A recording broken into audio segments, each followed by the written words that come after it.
Hello everybody, I'm Dan. Welcome to my Java and Raspberry Pi programming tutorial series. This tutorial is going to be on an introduction to pulse width modulation. And we're going to be reading GPIO pin pulse voltage with a digital multimeter. We're also going to be doing some cool stuff with an LED here. I'll go ahead and pull up my webcam here real quick, show you what I got set up there. Multimeter, this multimeter, digital multimeter, measures out voltage. Actually, I'll go ahead and maximize this. So we got DC voltage, we've got AC voltage, we've got amps, and milliamps. We got hertz, we got ohms. So it has quite a bit of cool little features on it here there. So let's go ahead and get back to the tutorial. Okay, let's go ahead and open up my web browser to pyjava.com. We're going to select Pi Programming, and then the Pulse Width Modulation intro. So what is Pulse Width Modulation, or PWM for short, anyway? Well, it sounds pretty scary high-tech for sure, but if we break down the technology, we will literally discover how the modern world works. Okay, maybe that is just a bit of an overgeneralization, but PWM is the base technology behind digital communications. Before the age of computers, people used to communicate with each other by talking or reading and writing.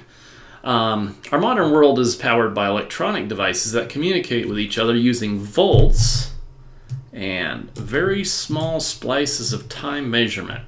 Now, in order to write some cool software that controls hardware, we first need a true understanding of how electronic hardware communicates. This tutorial is going to lay some groundwork for just that, and you will be able to see it all happen right in front of your own eyes. I've created an illustration of the pinout scheme for the Raspberry Pi 3 Model B. In this tutorial, I'm going to be using the GPIO pin 23, which is this one right here. Okay. Pay special attention to the jade on the illustration. The J8 is this itty-bitty little thing here, and it'll be marked on the board there next to at the beginning, start of all these pins here. Make sure you have completed my previous tutorials, especially the one on installing Java ME. Otherwise, you're going to get some weird path not found. But let's go ahead and get started with some source code. But actually, before we do that, I'm going to be using this ground right here and GPIO 23 right here. Okay. Let's go ahead and pop into the Raspberry Pi. Just going to remote desktop into that there. There we go. And we'll open up terminal window, and we'll open up Chromium in here too as well. And we'll just go to PyJava. I should have had that prepared. But anyway, what we're going to do first thing here is we're going to make a mk dir Java, right? And by the way, in case you didn't realize it, the directory names are case sensitive in Linux there. I didn't mention that in any of my other previous tutorials. We're going to change directories to the Java folder, and we are going to make a dir, and we're calling this PWM, Pulse Width Modulation intro. Okay, let's change directories to that folder there, and we're going to use leaf pad. And we'll come over here, and we'll go to the... Not sure why that's all weird in Chromium here, but anyway, doesn't really matter. We're going to cut and paste all this code in because you don't want to see me type it out, but we're going to modify this code a lot throughout this tutorial here after we run the initial stuff there. So we'll just go ahead and copy that. Leaf pad and PWM intro.java be the name of our source code file. And let's go ahead and just paste that all in there. PWM intro is our class name. We're extending the midlet class, and of course we got our start app there. We're going to be opening GPIO pin 23 here. Excuse me. And for the bulk of this, initially what we're going to do is we're just going to do this simple for loop, looping 5 times. Okay, and then we're going to do the pin on basically our pin reference variable for our object with the open. Basically, it's a GPIO pin config. Well, it's actually a device manager open object there. Anyway, we're going to be invoking the set value method, passing it one of 2 parameters, which is true, and the other one is false. True we'll then set the pin to what's called high, right? Giving it a voltage. And we are going to then tell the system to sleep for 6,000 milliseconds. And there is a 1,000 milliseconds in a second. I'm not sure why I've got that done there into there, but a little typo there, but anyway, irrelevant. Anyway, so it'll keep the pin high for 6 seconds, and then we're going to invoke the same method and set it to false, which is the pin low, right? And then it will keep it there for another 4 seconds. So for a total of 10 seconds, right, is what's going to be called our duty cycle. Let's go ahead and compile this, and then I'll show you on the multimeter there. So let's go ahead and save that, close out of that. Java C to compile this. We have to do the class path, and that's on home, pi, Java ME, lib, and classes.zip. Okay, and then of course the name of the file that we want to compile, which is our PWM intro. All right, we're good to go there. So let's build our Java archive, Java jar, and then we're going to do CVFM. The name of our Java archive, which is going to be pwmintro.jar. We haven't created our manifest yet, so we better do that first. Never mind. Getting ahead of myself here. Leafpad manifest.mf. Okay. We obviously don't want to type all that in, so we'll just come down here, cut and paste. Now what I'm going to do is I'm going to go from the bottom up here, and you see that get this extra line up top here. I'm going to do copy, and then I'm going to paste up here. Now with a manifest file, what signals at the end of the manifest is an extra blank, basically line break, carriage return line feed, whatever you want to call it. Having this up top can cause problems because it thinks that the manifest is empty. So make sure that your manifest always starts off on the first line with the midlet name there. Okay, we're done with that. And now the last thing we want to cut and paste out of here is the Java application descriptor file, the JAD file. Let's come down here and cut and paste that. And that file doesn't care about any extra line, carriage return line feeds or anything like that. So just cut and paste this stuff in there.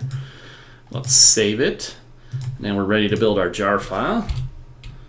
So jar cvfm intro.jar. Going to include our manifest and our class, our bytecode. Okay. All right. So now we're good. If we do an ls minus l now, right? We can see that we've got our jar file. It's 2019 bytes. We need to go back into our JAD file one more time, so we can update that figure there underneath the size. That's absolutely critical. 2019. Save that. Close that. Okay, we're pretty much done with that. Let's go ahead and open up here. Let's open up a second terminal, and let's change directories to the Java ME folder and change directories to the bin folder. Do an ls. This is all of the scripts here, right? Now the first thing I'm going to do is run the list midlet scripts to make sure we've got no suites installed. And we don't, so we're good to go. So now let's go ahead and install our jar file. So we got to give it the path home, pi, Java, intro. Basically I'm hitting like the first characters of those and using the tab key. A lot of shortcuts are the tab, and then the up and down arrow keys, of course, on your keyboard too as well. And the name of our file, pwmintro.jar. Okay? Okay. You always ignore these errors, but we're looking for the suite was successfully installed, and the suite number is 2. All right, now we're ready to go ahead and run that. So we're going to do the super user do and run suite and pass it the suite number 2. Now, let's move this over here. And let's reposition everything so we can kind of see what happens here. And let's just make this go. Oop, hey, look at that. My multimeter decided to time out and shut itself off right when we were about to run it. Okay. So you'll definitely want to make sure you've got the ground on the third pin over, right? And I'll pull back over there, right? The ground is on the third pin over, and then you're going to have 1, 2, 3, 4 open pins, and then you're going to be placing it on the 5th pin, right? So you got your ground here, 1, 2, 3, 4, placing it on the 5th pin. Okay, and that is, of course, GPIO 23. All right, so with everything looks good to go, we're set to go in here. I'll put that down in the corner. Click over here, and we'll press enter. Okay, so you can see we just went up to 3.25 volts, okay, and that's going to run for 6 seconds, go down to 0 there, right? And that'll stay on for 4, or off for 4, right? And you can see over here we got GPIO pin is high, low, high, now it's low. And basically what I'm trying to convey here is that there's only 2 values coming out of that pin. That's either 0 volts low or 3.25 volts high, right? Now the official documentation says that should be running 3.3 volts. That's frankly close enough. So just showing you what's going on there. Okay, so we're getting, so if it's high, we've got 3.25 volts coming out, or 3.3 if you want to just round that up or whatnot there. And when it's low, you've got 0. So you only have 2 values. That's really what I'm trying to emphasize there. All right, now we're going to go ahead and hook in an LED and do some interesting stuff there. But before we do that, we're going to measure the amperage coming out of there. So I am going to, I got to move this lead over there, and I got to switch this down into my amps here for DC amps. Pull that up larger there. Right? DC, where you got the V, volts is like you got this solid line with 3 dashes underneath it. That means your direct current there. V with a little tilde next to it there, right? That's that little squiggly thing means AC. So we're dealing with the amps in the DC down there, okay? All right, let's see how many amps or milliamps actually are coming out of the, just knocked my table there, so everything's vibrating. All right, let's see how many milliamps are coming out of that that pin there. So we're going to go ahead and hit the up arrow, and we're going to run this again there, okay? So you see I got 39 milliamps coming out of there. Approximately 40 is, I think, what the specs on it were. And now, of course, it's low. Now we're high, so we got 39 milliamps running out of there. So the LED that I've got here is not really rated to be run that high for extended periods of time. So we're going to add in a resistor. And down here I've got a resistor, and this is a 220 ohm resistor. And in future tutorials, I'm going to go into volts, ohms, amperage, hertz, the whole entire thing, so you guys will understand it. But you don't need to know that necessarily now to complete my tutorials. This multimeter has a neat feature where we can set it to, I'm going to go ahead and just unplug those pins, and we can change the multimeter over to ohms here, and then all we have to do is just basically take our alligator clip one in there and clip the other end there.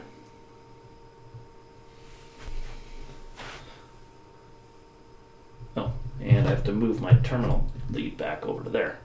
Okay, so the little K up here, keep vibrating my table there.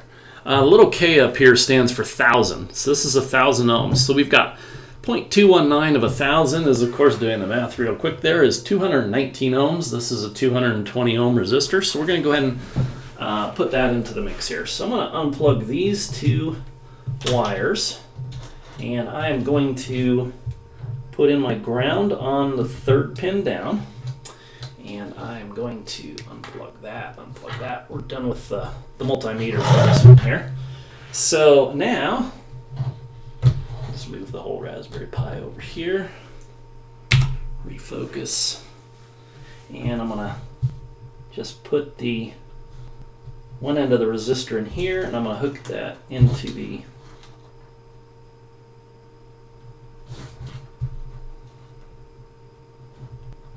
there we go. All right, now I'm going to place the positive value. So 1, 2, 3, 4 on the 5th pin over from that. I got 4 pins in between there, and now I got my LED hooked up. And maybe we'll put it over this direction there. It wants to, for some reason, kind of not work with me here. Okay, good enough. So we'll be able to see that flash now. All right. Let's go ahead and bring this down here. And if we run the same program again here, right? Let's hit our up arrow over here and enter, right? You can see the LED is going bright there, and then it's off.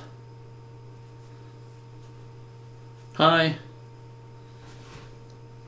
and low. Okay, so we only have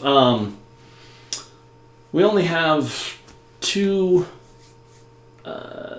features on the LED. It's either a max brightness or it's at minimum brightness. But you know, how can we actually dim the LED? And I'll kind of show you what we can do there. So going into the next portion of this here, I'm going to just hit the up arrow until I get all the way back to our Java file there, right? What we're going to do is we're going to talk a moment here about what a duty cycle is. Okay, so 10 seconds has elapsed, right? 10,000 milliseconds is 10 seconds, but 6,000 of those, pin 23 was high. So we have what's called a 60% duty cycle and a pulse width of 6 seconds. Because 60% of the cycle, which is where it went from high to low, and right before it started high again, is considered a cycle, right? And so 60% of that, it was high. So we have a 60% duty cycle, and the pulse width is 6 seconds up here, okay? So now what we're going to do is we're going to lop off a 0 and lop off another 0 there, and we'll just ignore this here, right? Because we don't care, right? It's going to be the same thing. Actually, you know what? I'll just put this in here. We still have and now we have a pulse width of 0.6 seconds. Instead of that, let's do 600 milliseconds, right? To be more accurate there. And we'll run it for 5 seconds there. So let's come up here and save. And then we'll go ahead and, oh, that's the other program down there is Control-C to break out of that. Oh, I just broke out of my, okay, let's hit the up arrow until we get back to the Java C command. There we go. We'll recompile this. And up arrow until if you overshoot it, you can use the down arrow. Build our jar file. For our ls command, and then our JAD file. Okay, we're at 2020 for our file size. Let's save that, close out of that. Let's come back up here. Okay, now what we want to do is we want to remove our other midlet suite there. So we're going to do /remove, and we know remove that, come on. And we know it was suite number 2, okay? And then we're going to hit our up arrow here until we get back to the list midlets, and what we're looking for here is no suites installed. And we got this suite removed up here. Ignore any other errors that come along there, right? You're just looking for primarily those two. Hit our up and arrow until we get to our install, right? We got installed successfully on suite 2. Once again, ignore any other errors that come along here, and now we're ready to run this here, right? So I'm gonna just see if I can turn down the lights a little bit there, and let's go ahead and refocus that, and let's see. All right.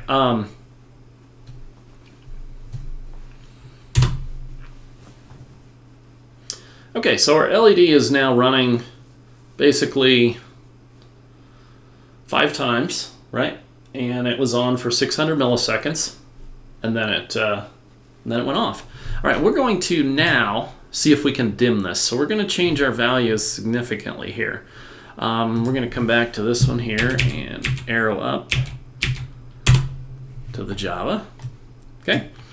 Now instead of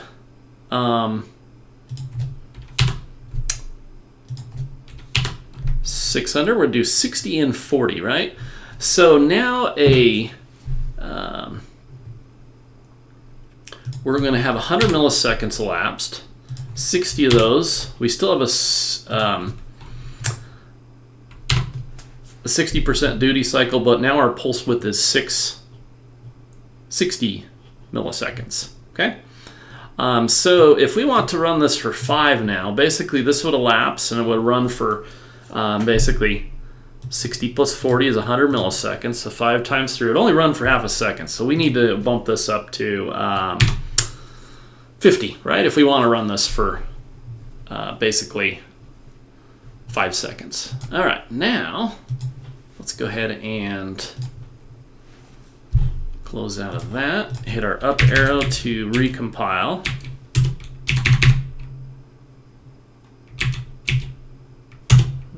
Build the jar file.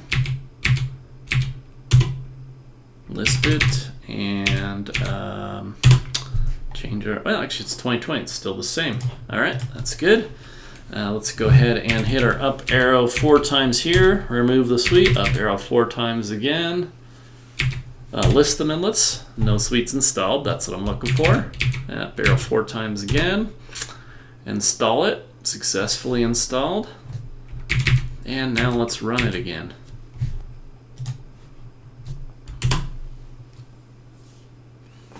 And if you you'll see it a lot better in person there than this, because it just kind of floods the thing there and cycles so fast there. But what you saw is basically we can hit the up arrow again to run it again real quick. And if you're looking at it, it's a really fast blink here on this. Okay. Now let's come back here and bump it up again. And bear with me if it's getting a little long-winded, stick with it, because it's about to get interesting. Okay, we're going to take this down to 6 and 4, right? So in this particular case, 10 milliseconds has elapsed, but 6 of those pin was high. We still have a 60% duty cycle and a pulse width of 6 milliseconds. Okay, so there's 1,000 milliseconds in a second there. If we were only to loop through 50 times, right, that would give us 500. So we have to add another power of 10 to this if we want to see this happen for 500s or 5 seconds. Okay, save. 1, 2, 3, 4. Oh, I didn't want to done that. I should have gone 5. There we go. Class path, build it. Redo our jar.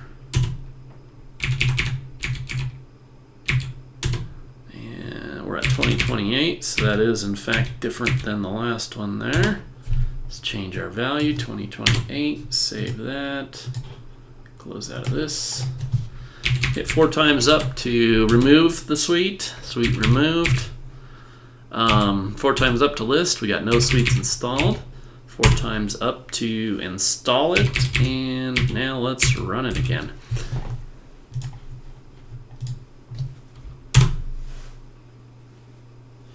Okay, so what you're going to see is it doesn't look like it's blinking at all, and it ran for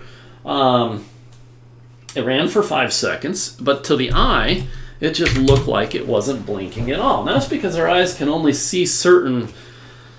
It's almost like a movie. A movie typically will run at or a video, right? A good example: 30 frames per second, 60 frames per second, and that's how many frames it's showing. And the more frames per second, the smoother it looks to the human eye. But we're basically running this whole duty cycle at 100 times per second, okay? Because, let's go back in and I'll show you. Oh, wrong file.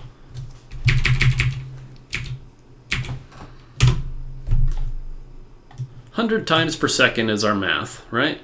Our duty cycle is 10 milliseconds, 6 high, 4 low, and 1,000 divided by 10 is, of course, 100. So it looks like it's just sitting there going just solid. But how are we going to... But we need to throw something else in here so that we can detect that actually something has happened there. Okay? So what I'm going to do here is I am just going to do a pin.setValue true. So I'm going to bring this pin high. And then what I'm going to do is I'm going to do a thread.sleep for 5 seconds. Okay? And so what'll happen is it'll start off at full brightness, right? Because we've just set this high, and then of course it's going for 5 seconds, and then we'll run through our loop, right? Which will run these little pulses here, right? And then we'll set it back high again. So what you're going to see on your LED is you're actually going to see it really bright, then it will dim, and then it'll get really bright again. Okay? So let's just go ahead and save this out here. Hit our up arrow, compile.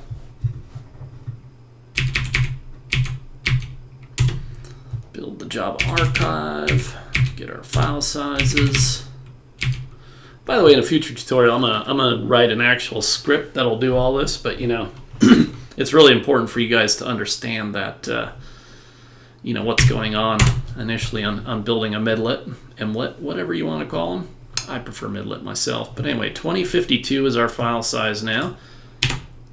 Got to put in our Java application descriptor there. Close out of that. Pop back over this window. 4 times up. Remove our suite. Check to make sure that it actually removed. No suites installed. We're looking good. And install it. And now let's go ahead and run it. Okay, so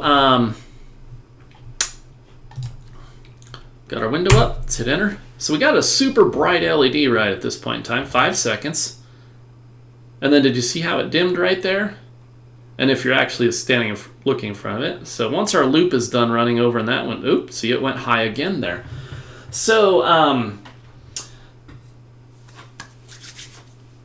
I think that'll pretty much do it for this tutorial. I've gone over a lot, and I need to explain actually, you know, you probably have like, oh, okay, well, I kind of get what occurred there, but I'll explain it all in depth in the next one there. So I'm going to go ahead and close out of that, get rid of that, and minimize that, and leave you guys with some final thoughts here. So now that you've seen with your own eyes how we can use PWM technology to do things like dim and LED, I hope that you are fascinated with this, where this sort of technology will take us now. So stay tuned for my next tutorial where I will discuss duty cycle frequency, hertz, and pulse width in even more detail. Thanks for watching.